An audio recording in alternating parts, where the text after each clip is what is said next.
This is the Erasing Shame podcast, Season 3. Honest talk for healthy living, growing, and thriving.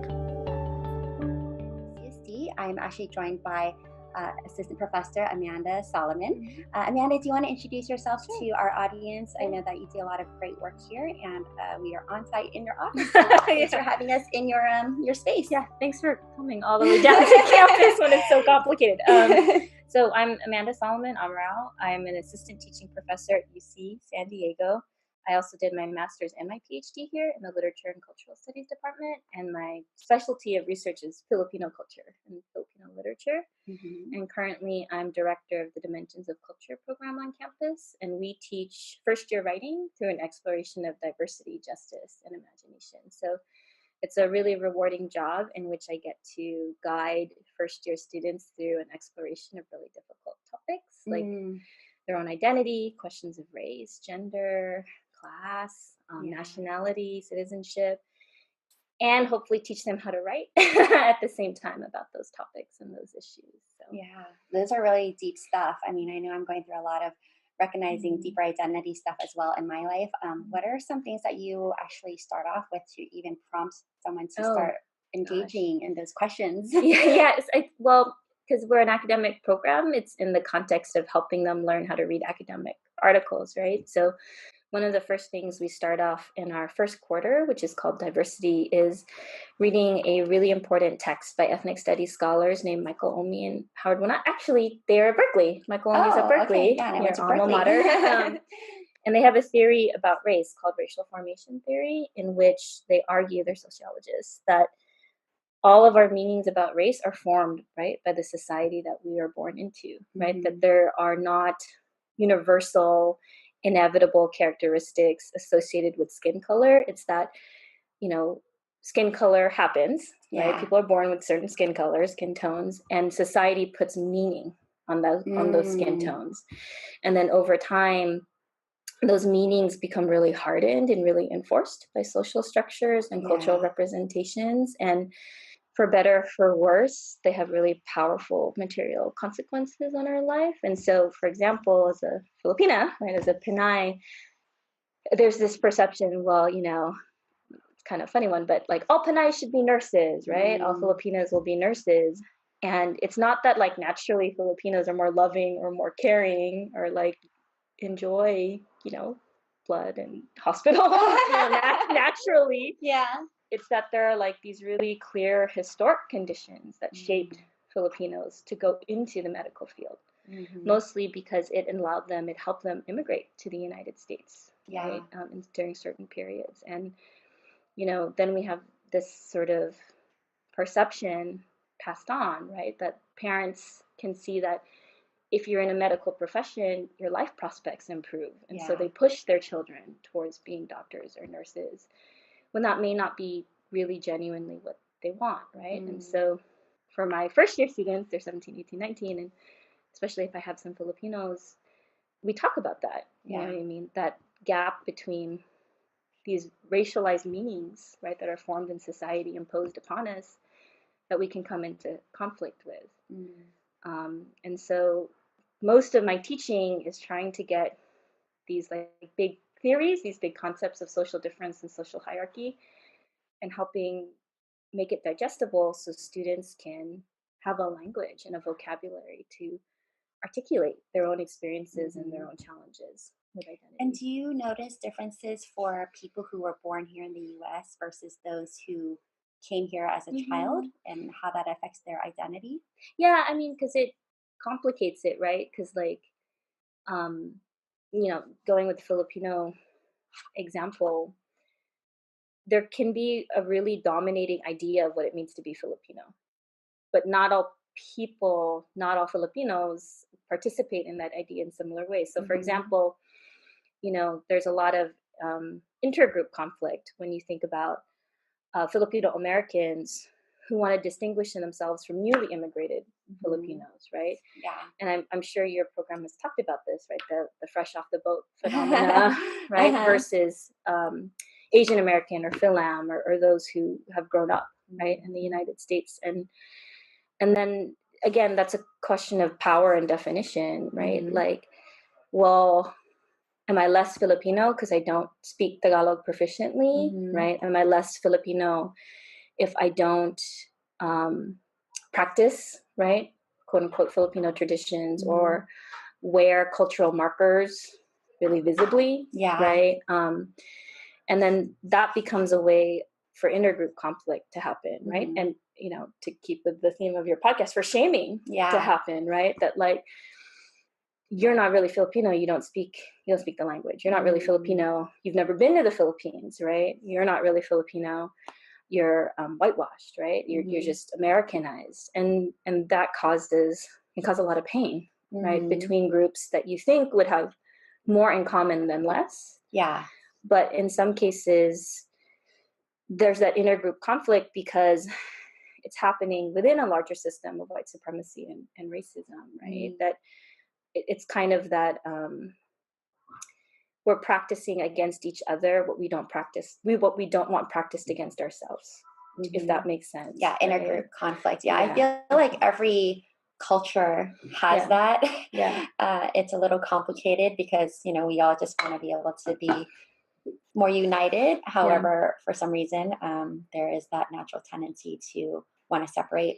Do you feel like it's harder for one group than the other within the Filipino community, like those who immigrated here at a later age versus those who are born here, or just the challenges look different? I think the challenges look different. And I think, partly there's, you know, competition between human beings in general just sort of exists. But I also think, and this is something I really push my students to think about, is that these intergroup competitions, whether it's between, you know, Philam and Filipino, right, always happen within a larger structural context, you know, and we cannot lose sight of the fact that the United States, even though it has a beautiful narrative of the American dream and a beautiful narrative as an immigrant nation, racism is built into the pie. Do you know what I mean? Like, racism is built into laws and policies and social structures and cultural representations. And so that intergroup conflict, let's say between Philam and Filipino, is always happening in the larger context of colonialism, capitalism, white supremacy. And so, you know, we, in our American society in particular, it's a very competitive society. Do you know what I mean?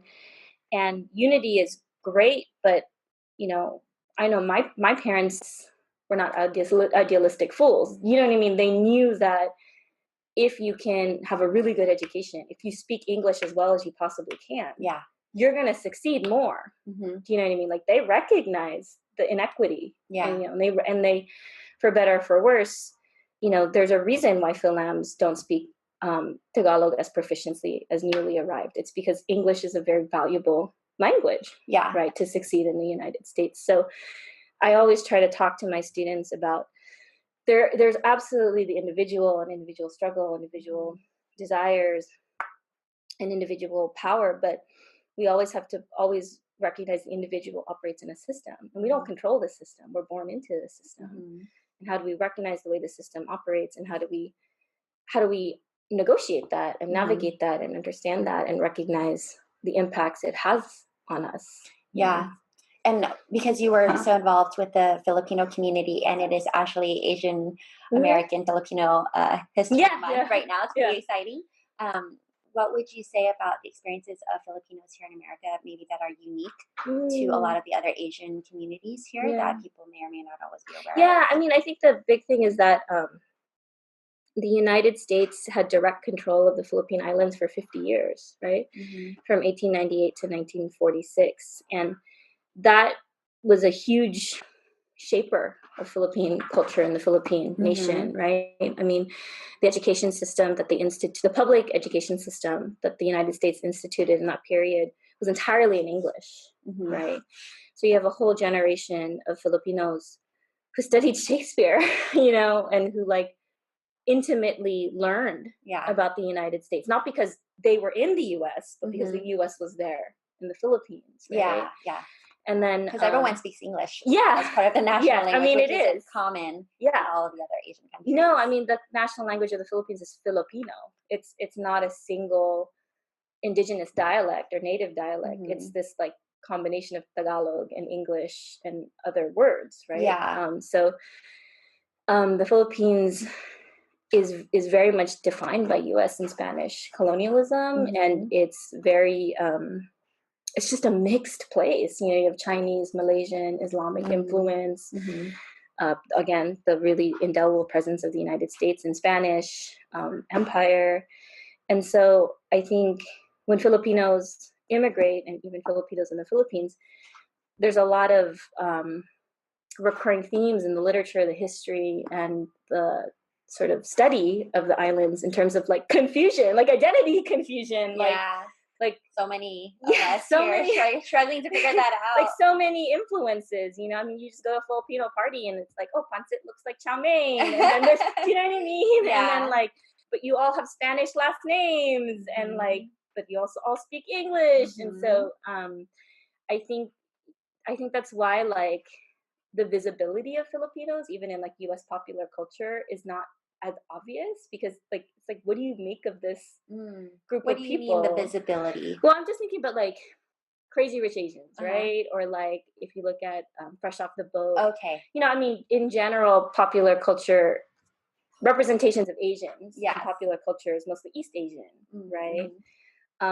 And I think that partly it's because, you know, there's this kind of like exotification and like, you know, oh, you know, the Orient is so mysterious and you know, magical.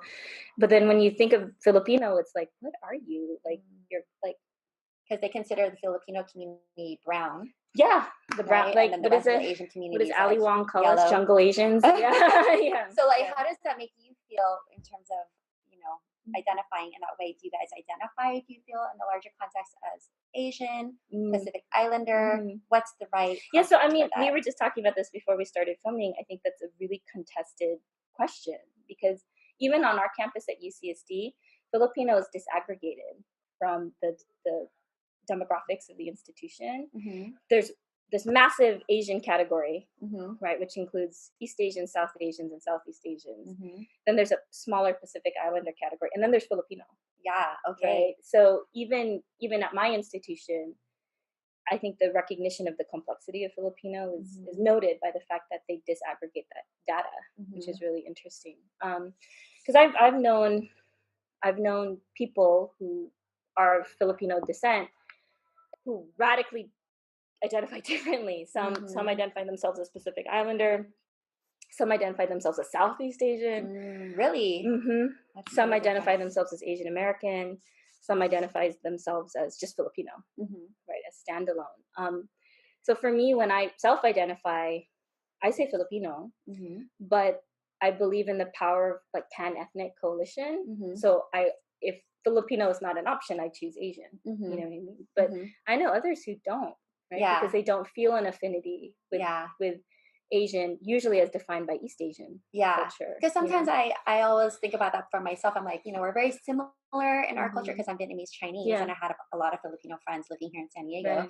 But at the same time, there's a very different sort of camaraderie, teamwork, collaboration within the community, a lot of celebration and just fun and festivities. And it's just a different sort of culture, right? We all have a different culture, but for Filipinos particularly, those are the things that really stand out for me. And expressiveness, creativity, which, you know, as a Southeast Asian, it's like totally the opposite, where we were not really given that opportunity or privilege to be able to explore. So do you feel like in any of the areas of being a Filipino uniquely that there is an added shame added to that, or that's unique to your community, especially here in San Diego? Yeah, so I, you know, ever since we were emailing about this, in Tagalog, there's a term hiya. I don't know if you've heard any of the Filipino. So I just know the food. That's all I need to know is the food, right? I think everybody can relate to that one. So there's a really powerful term, it's hiya, and hiya is one of the primary sort of cultural values in Filipino culture, and it literally translates to shame, but that's not enough like to explain it. Like when I think of hiya, I also relate it to another Filipino phrase, which is utang na loob, which means like literally the debt of your heart, like your inner debt to people, like what you like, not just materially owe them in terms of money or things like that, but just like the profound like interconnectedness of each other. Yes, if that makes sense. And so hiya and utang na loob usually tend to go together because I think, as you were just saying, in Filipino culture, familial and community relationships are so important. Familial, family, right, So like, it's not that you necessarily know yourself solely as an individual. You always know yourself as, oh, that's so and so's daughter, right, or so and so's sister, or so and so's niece, or etc., right? And there's this sense of indebtedness to others because you could never, what you achieve is never just yours. Does that make sense? Right. We had someone else speak a little bit briefly about that as well, like reciprocity. Yes. Absolutely. Right. Like what you do is never just a reflection of you. It is always a reflection of the community you come from and the immediate family you're connected to. Right. So if you rise, you're gonna bring them with you. Yes. Right. But if you fall or if you struggle, that's not just your own failure. That's also the failure of those around you. You know what I mean? So that's that sense of utang na loob, that indebtedness. Like, you would never be where you are unless it was for these people. But the flip side of that is, well, if you're not doing well, then that's actually can be a poor reflection of where you come from, right? And that's the sense of hiya, or shame, that you've not just let yourself down, you've let everyone else down. You know what I mean? And so, and I think that is both the strength and the like trauma of being Filipino, because it's like everyone is rooting for you, everyone's invested in you, everyone wants you to do well, and they're going to contribute as best as they possibly can. But that's also a lot of pressure, right? Because just as much as your success is their success, your failure is also their failure, right? And so that can tend to create a lot of burden, a lot of trauma, a lot of like hiding when you're not doing so well. You know what I mean? So what do you advise people so that they can better maneuver through that here in America, where individualism is, you know, really what we're taught? I mean, I talk to my students a lot about this because 49% of UCSD is Asian American. Yes. And of course, a part of that population is Filipino. I think it's 7% or 10%. But a lot of it for me is like educating students and giving them the language and the skills to be able to recognize the situation. Because again, for so many, we just internalize it, right? Like it's just my fault. Like if I'm not getting straight A's, or if I'm not succeeding at my pre-med major, if I'm not going to be that doctor or that nurse, like I just suck. You know what I mean? Like it's just like I'm doing something wrong. And a lot of it is me talking about, well, do you even want to be a doctor? Like, why are you feeling that pressure to be a doctor? And then we talk about, well, you know, these are the expectations my family have. I'm like, and that's great that they're expecting that, but why are they expecting that in particular? And then we'll talk about that sort of longer history, right, of what has pushed or pulled Asians generally, but Filipinos particularly into the medical field. And we'll have a lot of conversation in terms of, there's a reason, really compelling reason historically, that your parents have defined success as a pre-med major, right? Maybe your dad was a doctor and his degree is what allowed him to immigrate in 72, you know, like, and that's real material evidence that being a doctor is good. You know what I mean? It's like your path to getting to America. Yeah, it's immigration. But he's defining success because of his personal experience.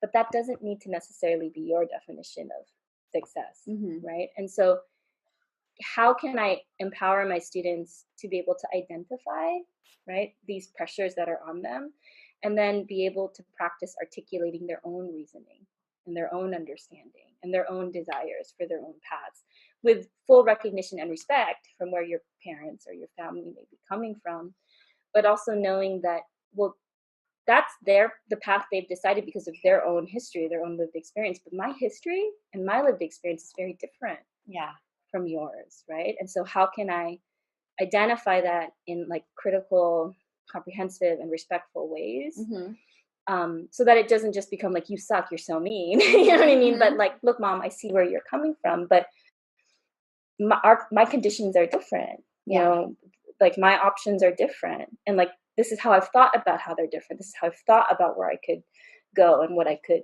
do. You know what I mean? Yeah. So a lot of my work with students, it's really synthesizing the academic and the personal. Like, how can I help them be good students, right? Like good critical reading, writing, thinking skills. But how could I also show them that those reading, writing, thinking skills can impact the way they understand their own identity, their own positionality, how they communicate with their family and their community. Yeah. And is there anything, I think we might just have time for one more question. Sure. Anything unique about, because there's a lot of mestizo people in the Filipino community, anything particular to them in terms of an extra feeling of shame or just extra barriers to connecting with the community at large, because they're a little bit more I totally agree with that. That's so funny. I had a student yesterday who came and talked to me about that. She's mixed, and she was saying how she's always the whitest person in like her family spaces, and then she's always the brownest person, right, in her school spaces. And like that exacerbates her sense of like double consciousness, right? Like I'm conscious of myself in one way with others, and I'm really conscious of myself in another way with others. So I do think it adds another layer, right, to questions of identity, because, you know, mixed race folk are more complex because you look at them and you have this moment of like, what are you? You know what I mean? Like you want to try to identify them. And to me, one thing that shows is again, like race is a construct. You know what I mean? Like we have all of these ideas we try to impose on a person, but when we can't actually identify them, we don't know how to relate to them. So like, because we are the one that's putting them in a box. Yeah, right? You know, like and again, you know, there's all this theory that explains why that is, but I do agree that there's that extra complexity, right? Because, you know, I look Filipino, but I'm still struggling through my own identity, maybe internally, right? But like I could be read as, okay, you're Filipino. But I can see how that could be even more complicated if I'm not only struggling with my identity internally, but everyone else is like, what are you? Do you know what I mean? Like trying to place you or trying to like,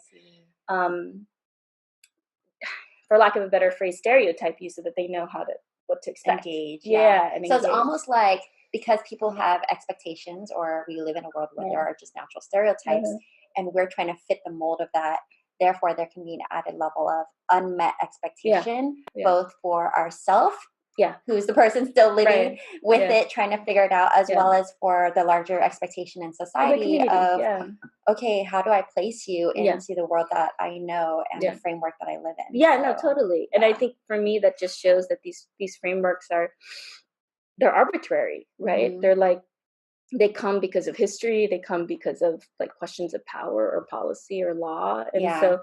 And so for me, again, like my work as an educator is to look at the individual and these larger like contexts, right? Because it's not one or the other. You know what I mean? It's both, and they both are really complicatedly intertwined. So the best way, I guess, for us to wrap that up is just to say that, you know, we may not necessarily fit the mold of whatever people are always thinking. So the best way to engage is just allow them to share freely. Yeah, absolutely. Instead of putting that expectation, or even asking the question of, what are you? Right?